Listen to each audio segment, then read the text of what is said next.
And there was one man there. I had seen him there at around 9 o'clock, and he had the facial features of mild retardation, and by his clothes and all, you could tell he didn't have a lot of money.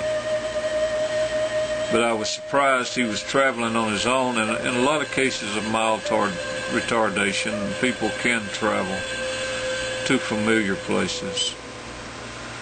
But as we're outside, he has pulling his shoes off, covered up with a small blanket, and had his head covered up, and he was sleeping on the concrete.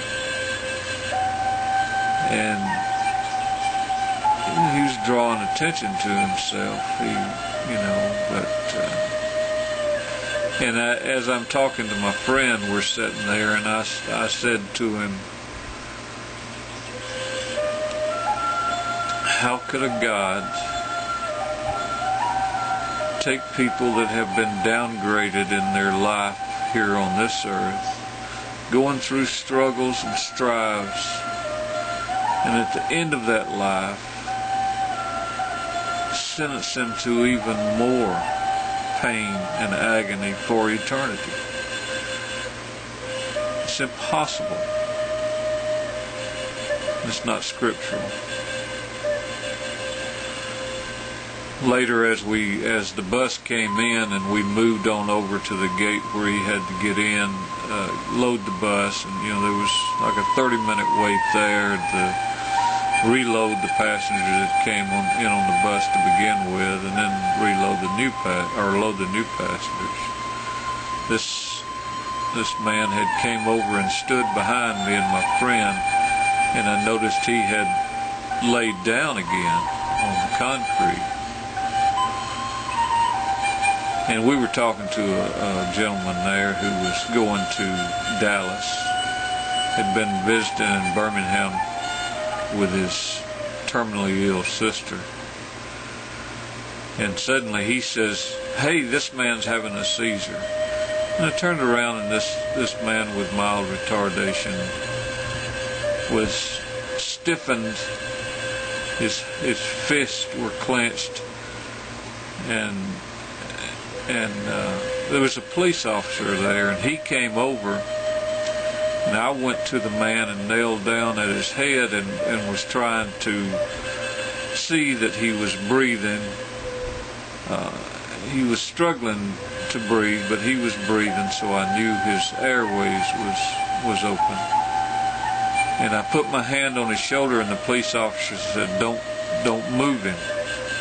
We're going to call an ambulance." So I just stayed there with him, and as I seen after a few minutes when he was coming out of his seizure, I tried to comfort him, put my hand near his, and I could tell he was reaching for it, and we just kind of touched hands.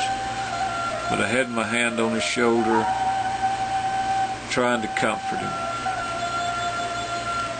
But most people were just standing around glaring at him, and I know these people in their heart want to help.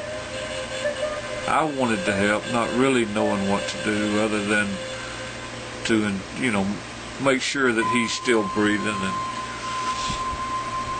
But this man in his life, and I had noticed earlier he was smoking cigarettes, and I did get a light smell of what seemed to be alcohol on him, but I couldn't say for sure that's what that was. But this man in his life